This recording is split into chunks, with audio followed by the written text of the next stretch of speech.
오늘 우리에게 주시는 하나님의 말씀 함께 보도록 하겠습니다. 고린도후서 12장 7절에서 10절까지의 말씀입니다.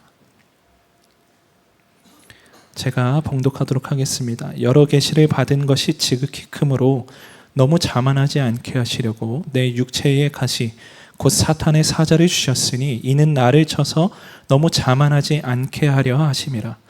이것이 내게서 떠나가게 하기 위하여 내가 3번 주께 간구하였더니 나에게 이르시기를 내 은혜가 내게 족하도다. 이는 내 능력이 약한 데서 온전하여짐이라 하신지라. 그러므로 도리어 크게 기뻐함으로 나의 여러 약한 것들에 대하여 자랑하리니 이는 그리스도의 능력이 내게 머물게 하려 함이라. 그러므로 내가 그리스도를 위하여 약한 것들과 능욕과 궁핍과 박해와 곤고를 기뻐하노니 이는 내가 약한 그때의 강함이라. 아멘. 하나님의 말씀입니다. 언젠가 가수 윤종신이라고 하는 분이 한 오디션 프로그램에 나오셔서 이런 말씀을 하신 적이 있어요. 질문이 윤종신 님이 생각하시는 인생이란 무엇입니까? 라는 질문이었습니다. 그 질문에 이렇게 대답했어요. 인생은 기본적으로 불행하다. 덜 불행하기 위해 하루하루 애쓰며 사는 것이다. 그 당시 제 마음에 이 대답이 되게 인상 깊게 들렸습니다. 인생이 기본적으로 불행하다라고 하는 말에는 전적으로 동의할 수는 없겠지만 그만큼 인생에 있어서 고난의 문제가 크다는 점에 있어서는 많은 공감이 되었습니다. 이렇듯 우리의 인생에 있어서 이 고난이라고 하는 문제는 빼놓을 수 없는 부분입니다. 오죽하면 독일의 문호 괴테가 이렇게 말하지 않았습니까? 눈물 젖은 빵을 먹지 않고서는 인생을 논할 수가 없다. 지금 이 자리에도 각기 종류와 또 크기는 다르지만 각각의 삶의 고난의 문제로 힘겨운 시간을 보내고 계시는 분들이 계시리라 생각됩니다. 저도 어제 있었던 고난을 잠깐 나누자면 오늘의 이 설교를 준비하다가 밤에 이 설교문이 다 날아가 버렸습니다. 그래도 시간을 잘 주셔서 다시 마음을 다잡고 이 설교를 준비할 수 있었습니다. 문서를 작성하실 때는 꼭 저장하는 습관을 들이시기 바라겠습니다. 오늘의 본문의 바울도 인생의 고난이 있었음을 오늘 본문 가운데 우리가 알 수 있습니다. 7절입니다. 여러 계시를 받은 것이 지극히 크므로 너무 자만하지 않게 하시려고 내 육체의 가시 곧 사탄의 사자를 주셨으니 이는 나를 쳐서 너무 자만하지 않게 하려 하심이라. 바울은 육체의 가시 즉 육체의 고난이라고 하는 문제가 그의 삶 가운데 있었습니다. 정확히 어떤 질병이었는지는 여러 의견이 분분하지만 어떤 질병이었는지가 중요하다기보다 그 고난을 바울에게 허락하신 이유가 중요하다는 겁니다. 하나님께서 이 고난을 바울에게 허락하신 이유가 나오는데 그것은 바로 교만하지 않게 하시기 위함이라고 오늘의 말씀 가운데 우리에게 알려주고 계십니다. 7절 앞부분에 보시면 여러 계시를 받은 것이 지극히 크다라고 기록하고 있어요. 잘 아시겠지만 바울은 다메섹에서 강렬한 빛으로 임하신 하나님의 임재를 경험하고 멀었던 그의 눈이 떠지는 강력한 체험을 하였습니다. 그리고 이방인의 사도로 임명을 받아 많은 곳에서 성령의 역사를 행하고 체험하는 놀라운 은혜를 경험하며 살아왔어요. 바울이 가진 화려한 언변과 실력, 바울은 소위 말하는 엘리트 사역자라고 할 수 있겠습니다. 이런 사람에게 사탄이 주는 아주 큰 유혹이 있는데 그것이 바로 교만이라는 겁니다. 하나님이 주신 은혜와 은사도 교만이라는 죄로 변질될 수 있음을 우리는 잘 기억하고 꼭 경계해야 합니다. 실제로 성령의 역사를 강력하게 체험하고 여러 은사와 능력을 가지고 사역하시는 분들이 교만함에 빠져 변질되어 사역의 실패를 경험하는 것을 우리는 너무나 많이 보게 됩니다. 한 기독교 변증가가 이런 인간의 본성에 대해서 이렇게 말하였습니다. 고난을 모두 없앤다고 해보라. 그런 세상은 정말 무시무시한 곳일 것이다. 자만과 교만에 빠지기 쉬운 인간 성향을 바로잡을 모든 것이 사라졌으니까 말이다. 인간은 지금도 충분히 나쁜데 고난을 겪지 않으면 도저히 못 참아줄 정도로 나빠질 것이다. 다소 냉소적으로 들리는 말이기도 하지만 우리의 악한 본성을 정확하게 지적하는 말이라고 생각됩니다. 하나님께서는 이와 같이 하나님을 의지하지 아니하고 자신이 가진 은사와 능력만을 의지하여 교만에 빠지지 않도록 하기 위해 때로 우리의 삶 가운데 이 고난이라는 것을 허락하신다는 겁니다. 그러나 설령 이 사실을 우리가 안다고 해도 사실 우리 삶에 찾아오는 이 고난의 문제는 견디기 힘들 정도로 우리를 어렵게 만들어요. 바울도 이 육체의 가시, 하나님께서 나에게 이 육체의 가시를 주신 이유가 무엇인지 정확히 알고 있었지만 그럼에도 불구하고 이 육체의 가시를 해결해 달라고 하나님께 기도했음을 알 수 있습니다. 8절입니다. 이것이 내게서 떠나가게 하기 위하여 내가 3번 주께 간구하였더니, 본문에서 바울은 육체의 가시를 없애달라고 3번 기도하였다고 기록하고 있습니다. 3번 기도하였다는 것은 인생의 이 문제를 가지고 딱 3번만 기도했다는 뜻이 아니고, 이 고난이 기도를 하였다는 것이 3번만 기도를 하였다는 것이 아닙니다. 히브리 문화권에서 3은 완전한 숫자를 의미합니다. 3번 기도하였다는 것은 이 고난이 해결받기 위해서 매일같이 간절하게 하나님을 붙잡고 부르짖으며 기도했다는 뜻이에요. 얼마나 간절하게 그 육체의 가시가 자신에게서 사라지기를 하나님께 간구했는지 알 수 있는 대목입니다. 그럼에도 하나님께서는 바울이 가진 이 육체의 고난을 해결해 주지 않으셨어요. 대신에 이와 같은 응답을 주십니다. 9절입니다. 나에게 이르시기를 내 은혜가 내게 족하도다. 이는 내 능력이 약한 데서 온전하여 짐이라 하신지라. 하나님께서는 바울의 이 간절한 기도에 바울의 병을 고쳐주시는 것으로 응답하시기보다 이미 받은 은혜가 족하다 말씀하십니다. 여러분의 입장에서 이러한 하나님의 응답을 들으셨으면 어떤 마음이 드셨을 것 같아요? 저는 아마 조금 서운하게 여겨졌을 것 같습니다. 해결되지 않는 육신의 아픔으로 고통받고 있는데 어찌 그 삶의 은혜가 충만하다고 말할 수 있을까요? 그러나 이 응답이 바울과 우리에게 놀라운 은혜가 된다는 것을 말씀을 통해 알려주고 계십니다. 하나님의 능력이 우리가 약한 데서 온전하여 지기 때문입니다. 바울은 이 놀라운 진리를 고린도후서 4장에서 이렇게 고백하였습니다. 우리가 이 보배를 질그릇에 가졌으니 이는 심히 큰 능력은 하나님께 있고 우리에게 있지 아니함을 알게 하려 함이라. 우리의 인생은 본래 질그릇과 같이 연약합니다. 언제라도 금이 가고 깨지기 십상이죠. 그러나 그렇다고 해서 우리의 인생이 비참하거나 불쌍한 것이 아닙니다. 그 질그릇 안에 우리의 인생, 질그릇이라고 하는 그 연약한 우리의 인생 안에 보배이신 예수 그리스도 하나님의 영광의 빛을 담고 살 때에 우리의 연약함이 아니라 우리의 이 부족함으로 사는 것이 아니라 그리스도의 능력으로 살게 되기 때문이라는 것입니다. 말씀드렸듯이 질그릇은 진흙으로 만든 그릇이기에 깨지기가 아주 쉬워요. 우리는 이 그릇이 깨질까 봐 매일같이 조마조마하며 또 조심하고 또 조심하며 살아갑니다. 내 연약한 인생의 그 어떠한 흠도, 그 어떠한 금도 가지 않게 하기 위해서 내가 가진 능력을 아둥바둥 의지하고 세상의 수많은 방법과 가치들을 붙들고 살아간다는 거예요. 그러나 여러분, 빛은 틈이 있어야 그 사이를 비집고 어두운 그곳을 밝힐 수 있게 되는 겁니다.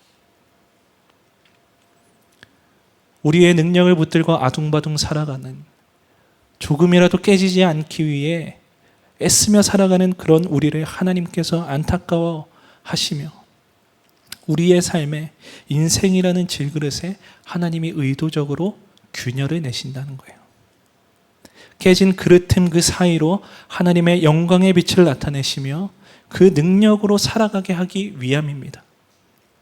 악착같이 붙들며 살아온 내 능력과 세상의 방법을 내려놓고 예수 그리스도 한 분만을 믿는 그 믿음으로 충만한 삶을 살게 하신다는 거예요. C.S. 루이스가 이런 말을 하였습니다. 하나님은 우리의 즐거움을 통해 우리에게 속삭이시고 우리의 양심을 통해서는 말씀하시지만 우리의 고통을 통해서는 외치신다. 고통은 귀먹은 세상을 깨우는 하나님의 확성기다. 그렇습니다. 하나님께서는 이 고난을 통하여 우리에게 더 이상 헛된 것 붙잡지 말고 온전하게 하시는 이 예수 그리스도, 그분을 붙들어야 산다고 우리를 향해 계속해서 외치고 계신 거예요. 이것이 우리가 고난 가운데 붙들어야 하는 믿음인 줄 믿습니다. 실제로 우리가 살아가다 보면 언제 가장 믿음이 좋다고 말할 수 있을까요? 저의 경우를 돌이켜보면 꼭 제 앞에 어떠한 어려움이나 고난이 있을 때 제 믿음이 더욱더 강력해지는 것을 경험합니다. 아무런 문제 없이 살 때는 기도의 자리 찾지도 않고 하나님과 그냥 그저 그렇게 살아가다가 어떠한 어려움만 탁 닥쳐오면 그제서야 하나님 앞에 막 달려가서 눈물로 기도하고 하나님 도와주세요, 살려주세요. 고난 가운데 있을 때 우리의 믿음이 더욱더 강력하게 작용하는 것을 보게 됩니다. 제가 군대에 있을 때 경험했던 일이에요. 군대 얘기해서 죄송합니다. 군대에서 통용되는 말 중에 이러한 말이 있습니다. 병사의 주적은 간부다. 어쩔 수 없이 군대라는 그 체계 안에서 상급자가 여러 명령을 내려야 하다 보니 그 명령이 때로는 밑에 사람이 받아들이기에는 좀 부당해 보이고 이해가 가지 않아서 생겨난 말입니다. 그런데 이 말이 가장 강력하게 체감되는 시기가 있는데 그때가 바로 훈련소에서 훈련을 받는 기간입니다. 저는 6월 달에 군대에 입대를 했습니다. 진해 바닷가 근처에서 훈련을 받았는데 그 뜨거운 태양편 밑에서 훈련을 주관하는 그 교관님들이 얼마나 힘들게 훈련을 시키시는지 정말 매 순간 그분들을 보기만 해도 막 마음속에서 화가 올라오고 미웠던 기억이 있습니다. 그런데 그렇게 믿고 야속하던 교관님들을 철석같이 믿고 의지하게 되는 순간이 있었습니다. 바로 다이빙 훈련하는 때였습니다. 제가 해군으로 군대를 다녀왔는데 해군은 훈련 중에 수영 훈련이 있어요. 그 수영 훈련의 하이라이트가 바로 다이빙하는 훈련입니다. 높은 전함에서 이렇게 탈출해야 되는 상황을 가정해서 배에서 뛰어내리는 상황을 훈련하는 겁니다. 그런데 그 높이가 건물 3층 정도 높이가 돼요. 꽤나 높습니다. 다이빙 훈련을 하는 모습을 보면 참 과간입니다. 다이빙 때에 서서 우는 친구들도 있고요. 주저앉아서 못 뛰겠다고 난리를 치는 친구들도 있습니다. 저는 그 모습을 밑에서 보면서 너무 좀 하찮게 생각을 한 거예요. 저것도 제대로 하나 못 뛰나. 제 순서가 돼서 다이빙 때에 섰습니다. 패닉이 올 뻔했습니다. 밑에서 볼 때는 별로 안 높아 보였는데 막상 그 높이에 딱 서서 내려다 보니까 도저히 못 뛰겠는 겁니다. 너무 높은 거예요. 당시에 수영을 잘 하지 못했었기에 구명조끼를 입고는 있었지만 쉽게 발을 떼기가 너무 어렵더라고요. 다리가 덜덜 떨리는 상태로 한참을 망설이고 있는데 그런 저의 눈에 딱 들어온 모습이 있었어요.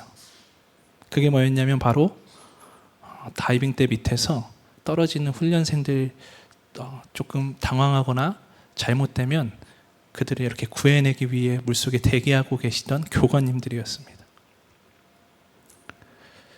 구명조끼를 입고는 있지만 물속으로 이렇게 푹 빠지면 깊게 들어갔다 나오기 때문에 막 당황해서 허우적거리는 경우가 많습니다. 그럴 때 이제 그분들이 건져주시는 건데, 그분들을 보고 있으니 제 안에서 강력한 믿음이 막 생겨나는 거예요. 너무 미웠던 분들인데 내가 지금 의지할 사람은 저분들밖에 없다라는 생각이 제 안에 막 차고 올라오는 겁니다. 내가 잘못 뛰어도, 내가 조금은 어설프게 뛰어도 저분들이 나를 책임질 거야. 저분들이 나를 안전하게 지켜줄 거야. 그 믿음이 제 안에 들어오고 나서야 저는 간신히 다이빙 뒤에서 뛰어내릴 수 있었습니다. 다이빙을 하고 나서 코피도 터지고 끝이 조금 볼썽사납긴 했지만 무사히 훈련을 마쳤던 기억이 납니다. 저는 믿음을 생각할 때마다 이때의 기억이 늘 떠오릅니다.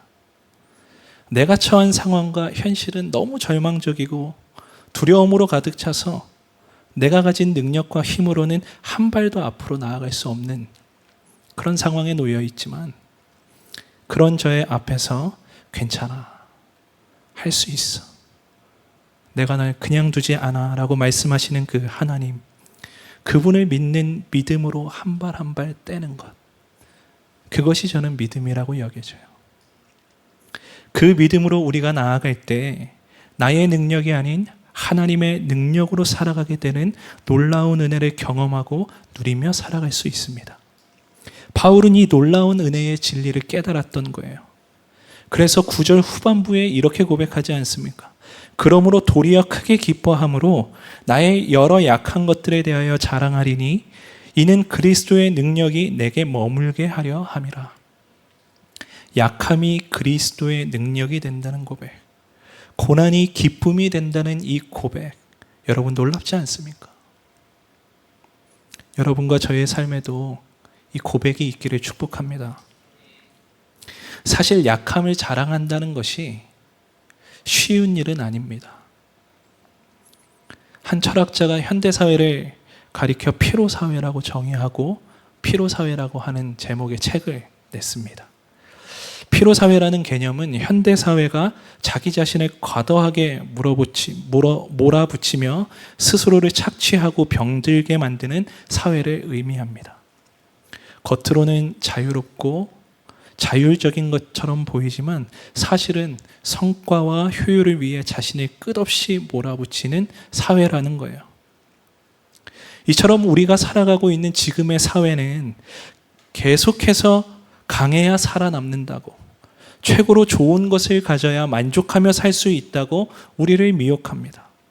이것이 지금 우리가 살아가고 있는 세상의 실체입니다. 뒤떨어지면 안 된다고, 낙오하면 안 된다고, 실패하면 안 된다고 계속해서 우리를 몰아붙여요. 문제는 이러한 사회 속에서 수많은 사람들이 병들어가고 또 낙심하고 쓰러진다는 겁니다. 때로는 자기 자신을 너무 몰아붙여서 육체에 문제가 생기기도 하고 조금만 주춤해도 큰 실패를 경험한 것처럼 절망한다는 거예요. 여러분, 이러한 삶이 얼마나 숨이 막히고 버겁습니까? 그러나 오늘 바울의 고백처럼 우리의 약함이 오히려 예수 그리스도가 일하시는 완전한 강함이 된다는 그 은혜를 깨달은 사람들에게는 오히려 이 약함이 기쁨이 되고 도리어 자랑으로 여기게 된다는 것입니다. 이 진리가 주는 자유함이 얼마나 큰지 모릅니다. 이 자유함 안에 거하시는 여러분 되시기를 축복합니다. 베드로전서 5장 10절입니다. 모든 은혜의 하나님 곧 그리스도 안에서 너희를 부르사 자기의 영원한 영광에 들어가게 하시니가 잠깐 고난을 당한 너희를 친히 온전하게 하시며 굳건하게 하시며 강하게 하시며 털을 견고하게 하시리라. 여러분, 이 말씀이 우리가 고난의 시간을 보내고 있는 그때에 붙들어야 되는 말씀인 줄 믿습니다. 주님께서 연약한 우리의 인생에 오셔서 의도적으로 균열을 내시고 갈라지게 하심으로 우리를 그리스도의 완전함을 나타내는 그 도구로 사용하실 것입니다. 저는 목회자로서 우리 선한 목자교회 같이 좋은 교회에서 사역하고 있는 것이 참 감사합니다. 그러나 한켠에는 늘 잘해야 한다는 압박감이 저의 안에 있었어요. 물론 잘해야 하고 성실히 열심을 다해 사역하는 것이 맞습니다. 그런데 이 생각이 저를 깊은 구덩이로 끌고 내려갔을 때가 있었습니다. 지난주에도 함께 나누었지만 작년 한 해 올해를 지나오면서 여러 육신의 아픔을 겪게 되었어요. 육신의 아픔 자체도 저에게는 큰 고난이었지만 교회에서 맡은 사역을 온전히 감당하지 못하는 것에서 오는 불안과 또 공동체에 대한 미안함, 실패감이 저를 사로잡았습니다. 깊은 우울과 절망에 빠져 있던 중에 올해 4월 달에 십자가 부흥의 설교를 준비해야 되는 상황이 있었습니다. 십자가에서 돌아가시기 전 예수님께서 다 이루었다라고 말씀하신 그 본문으로 설교를 준비해야 하는데 도저히 그 말씀이 제 안에서 믿어지지가 않는 거예요. 나의 현실과 상황은 엉망진창인데 대체 무엇을 다 이루신 것일까? 솔직한 심정으로 이제라도 설교 못하겠다고 해야 하나? 깊은 고민과 답답함 속에 며칠을 보냈습니다. 그러던 어느 날에 욕실에 들어가서 씻는데 그냥 눈물이 갑자기 왈칵 터졌습니다. 아마 처음에는 현실에 대한 답답함과 절망의 눈물이었던 것 같아요. 인생의 방향을 잃은 듯한 느낌이었습니다. 그때 하나님께서 다 이루었다라고 하신 말씀을 제 마음 안에 갑자기 또 떠오르게 하셨어요. 하나님을 원망하듯이 물었습니다. 대체 뭘 다 이루셨다는 것입니까? 그런데 하나님은 다른 말씀하지 않으시고 동일하게 또 다 이루었다 말씀하셨어요. 저의 현실을 보고 있자니 마치 시궁창에 빠진 것 같이 엉망진창인 그런 삶을 살고 있는데 도대체 하나님 뭘 다 이루셨다는 겁니까? 재차 물었어요. 그러나 하나님의 대답은 또 동일했습니다. 다 이루었다. 그 응답을 계속해서 곱씹는데 점점 제 마음에 하나님의 마음이 부어지기 시작했습니다. 모든 죄와 세상의 결박을 푸시고 승리하신 예수 그리스도의 승리가 이미 나의 삶에 다 이루어졌고 허락되었고 그 놀라운 능력이 나의 삶을 붙들고 계신다는 그 사실이 서서히 믿어지기 시작했어요. 나의 승리가 아니라 나의 어떠함이 아니라 그리스도의 승리가 됨을 알게 하신 겁니다. 나의 발버둥이 아니라 그리스도가 일하신다는 것을 알게 하신 거예요. 그 은혜를 체험하고 나서야 비로소 저는 십자가 부흥회에서 저의 연약함을 고백하며 말씀을 나눌 수 있었습니다. 언젠가 저의 어머니께서 저에게 전화를 하셔서는 걱정되는 말투로 저에게 말씀하셨습니다. 이제 아픈 얘기, 연약한 얘기 이런 거 설교 때 너무 많이 하지 마라. 맨날 아프기만 하고 골골거리는 사람으로 생각해서 사람들이 싫어한다고. 네, 알겠습니다. 안 하겠습니다. 하고 말씀드렸지만 저는 저의 연약함을 고백할 수밖에 없어요. 연약한 저의 인생을 통해 일하시는 그리스도의 완전하신 능력을 자랑할 수밖에 없기 때문입니다. 그러므로 내가 그리스도를 위하여 약한 것들과 능욕과 궁핍과 박해와 곤고를 기뻐하노니 이는 내가 약한 그때의 강함이라. 바울은 이 고백 하나로 수많은 능욕과 궁핍과 박해와 곤고를 견디며 생이 끝나는 그날까지 그리스도를 위해 자신의 삶을 바쳤어요. 이것은 분명 사람의 힘으로는 불가능한 일인 줄 믿습니다. 지금 이 자리에 끝나지 않는 고난으로 절망하고 계시는 분 계십니까? 아무것도 보이지도 들을 수도 믿을 수도 없는 상황 가운데 쓰러져 계신 분 계십니까? 죄송하지만 그렇다면 여러분 감히 축복합니다. 그때가 그리스도의 완전한 능력을 비로소 경험하는 은혜가 허락되는 때이기 때문입니다. 이 놀라운 은혜가 여러분의 삶을 붙들고 여러분의 삶을 지속시키는 줄 믿습니다.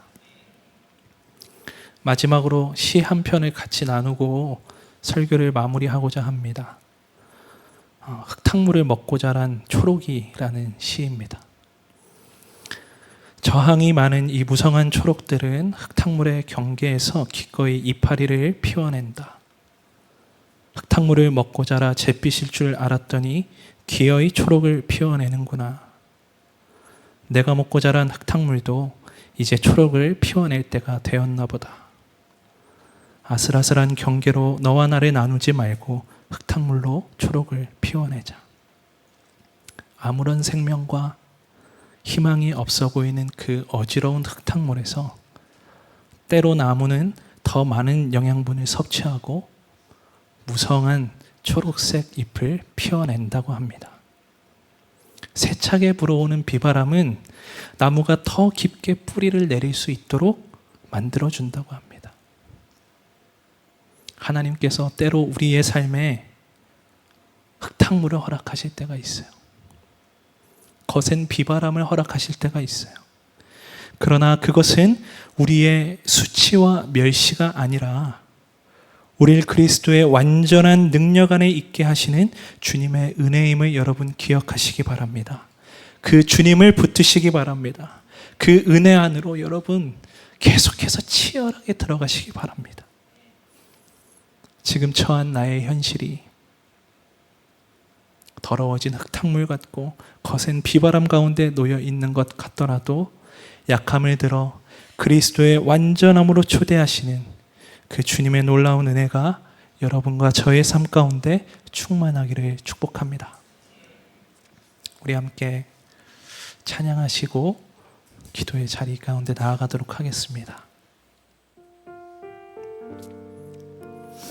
나의 약함은 나의 자랑입니다. 참 고마운 친구 나의 예수님, 나는 깨지기 쉬운 질그릇과 같으나 때론 낙심해도 포기치 않음은 예수의 생명이 내 안에 있기에 내 삶의 동행자, 내 삶의 동행자 나의 예수님, 나는 기대가 없는 어린 나귀 같으나 늘 쓰러져도 다시 일어남도 예수의 생명이 내 안에 있기에 나의 약함은 나의 자랑이요, 나의 실패는 나의 간증이요, 나의 아픔은 나의 영광이니 그 부르심 따라 내가 걸어갑니다. 참 고마운 친구, 참 고마운 친구 나의 예수님, 나는 깨지기 쉬운 질그릇 같으나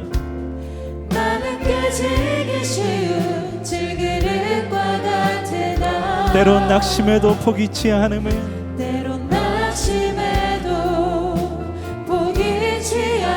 예수의 생명이 내 안에 있기에 내 삶의 동행자, 내 삶의 동행자 나의 예수님. 나는 기대가 없는 어린 나귀 같으나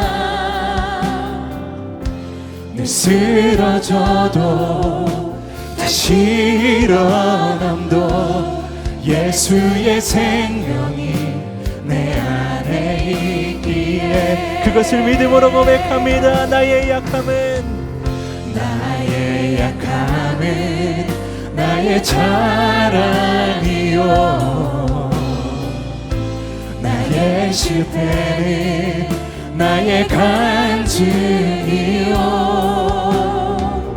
나의 아픔은 나의 영광이니 그 부르심 따라 내가 걸어갑니다. 나의 약함은 나의 자랑입니다. 나의 약함은 나의 자랑이요 나의 실패는 나의 간증이요 나의 아픔은 나의 영광이니 그 부르심 따라 우리 이 시간 목소리 높여 함께 찬양합니다. 나 가난함은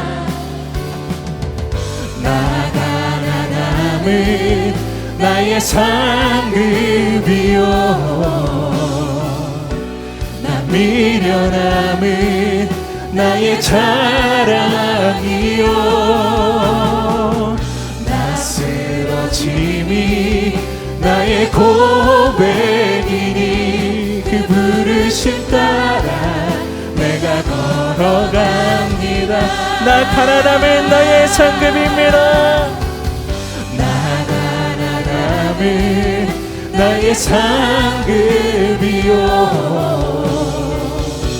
나 미련함은 나의 자랑이요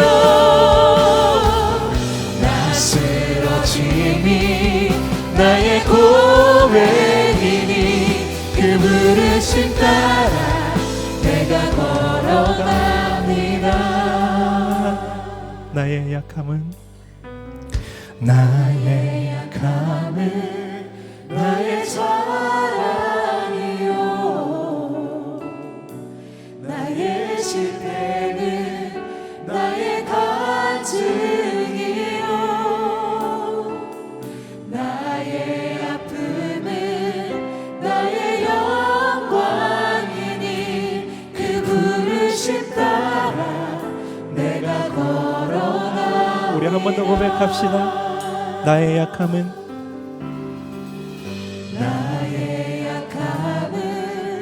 나의 자랑이요 나의 실패는 나의 간증이요 나의 아픔은 나의 영광이니 그 부르심 따라 내가 걸어갑니다. 아멘. 정말로 이 고백이 여러분 믿어지십니까? 나의 약함이 나의 자랑이 된다는 그 고백. 여러분 이 고백이 여러분의 삶 가운데 저의 삶 가운데 정말로 실제가 되기를 원합니다. 우리 이 시간 첫 번째로 함께 기도하실 때 이렇게 기도합시다. 주님, 나의 자랑이 오직 예수 그리스도라는 그 고백이 주님 내 삶의 실제가 되게 하여 주옵소서. 세상의 방법과 수단으로 해결하려 매일같이 악착같이 바둥바둥하며 살아왔던 하나님, 그런 우리의 교만을 완전히 내려놓게 하시고 오직 겸손함으로 주의 도우심을 구하며 주님 앞으로 나아가게 하여 주옵소서. 우리 주의 이름 크게 부르짖고 기도합니다. 주여. 하나님 나의 자랑이 오직 예수 그리스도라는 이 고백이, 나의 약함이 나의 자랑이 된다는 이 고백이 하나님 우리 안에 실체가 되기를 원합니다. 그저 이 사실을 아는 지식에서 끝나지 아니하고 하나님 정말로 이것이 나의 안에 실체가 되기를 원하오니 하나님 온전히 우리의 삶 가운데 일하시는 주님의 그 놀라운 일하심과 하나님 그 은혜를 붙들며 나아가게 하여 주옵소서. 하나님 세상의 수단과 방법으로 하나님 우리 앞에 다가오는 고난과 여러 삶의 문제를 해결하려 했던 하나님 나의 교만을 완전히 내려놓기 원합니다. 오직 겸손함으로 주님 앞으로 나아가기 원하는 주여 하나님 우리를 붙드소서. 주여 하나님 주의 놀라운 신실함 가운데로 오소서.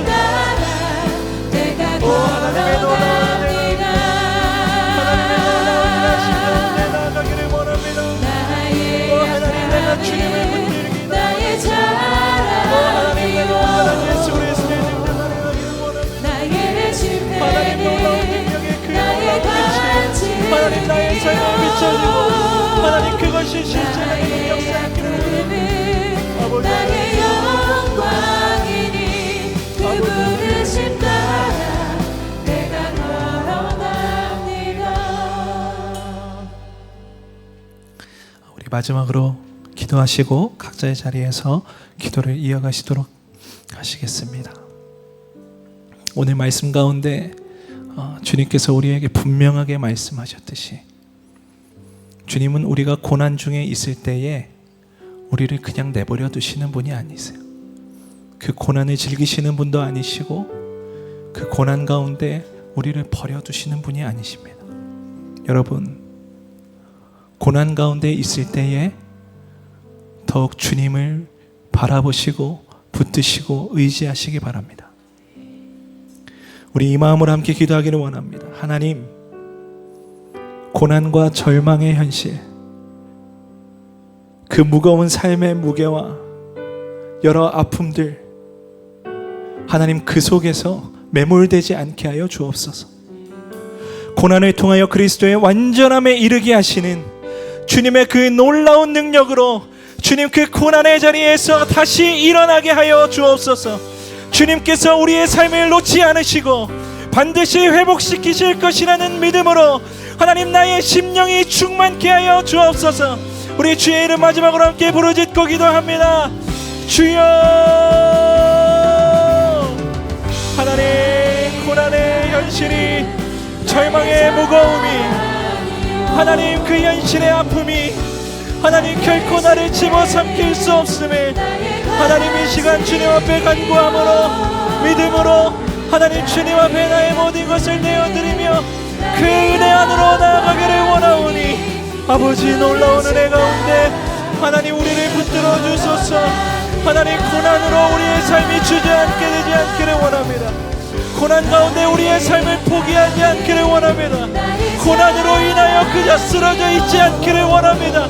다시 일으키시는 주님, 다시 살게 하시는 주님, 하나님 그 놀라운 예수 그리스도의 능력과 그 은혜에 초청하시는 그 주님을 하나님 우리가 놀라운 은혜 가운데 하나님 그것을 바라보며 나아가길 원하오니 아버지 하나님 우리의 삶이 오직 주님의 은혜 안에서 하나님 주님을 바라보게 하여 주옵소서.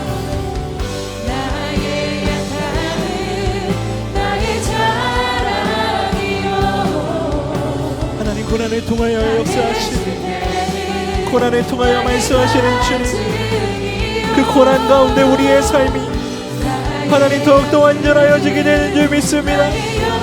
하나님 고난이 끝이 아니라 회복이 끝이라는 것, 하나님의 계획은 하나님의 능력을 붙드는 것에 있음을 하나님 알게 하여 주옵소서. 하나님 그 사실이 하나님 정말로 믿어지기를 원합니다. 하나님 그 사실이 우리 안에 실체가 되기를 원합니다. 아버지 하나님 인도하여 주옵소서. 하나님의 온전한 주의 은혜 안에 있기 원합니다. 다시 살리시고 회복시키시는 예수 그리스도의 그 놀라운 은혜 안에 있기를 원합니다. 아버지 하나님 인도하여 주옵소서. 오 주의 놀라운 은혜 있게 하소서. 오 주의 놀라운 은혜 가운데 거하게 하소서. 오 주님을 바라보게 하소서. 주님을 내 마음에 품게 하소서. 주의 능력을 붙들게 하소서. 내 힘으로 하려 했던 것들을 내려놓게 하소서. 오 주여, 오 주의 놀라운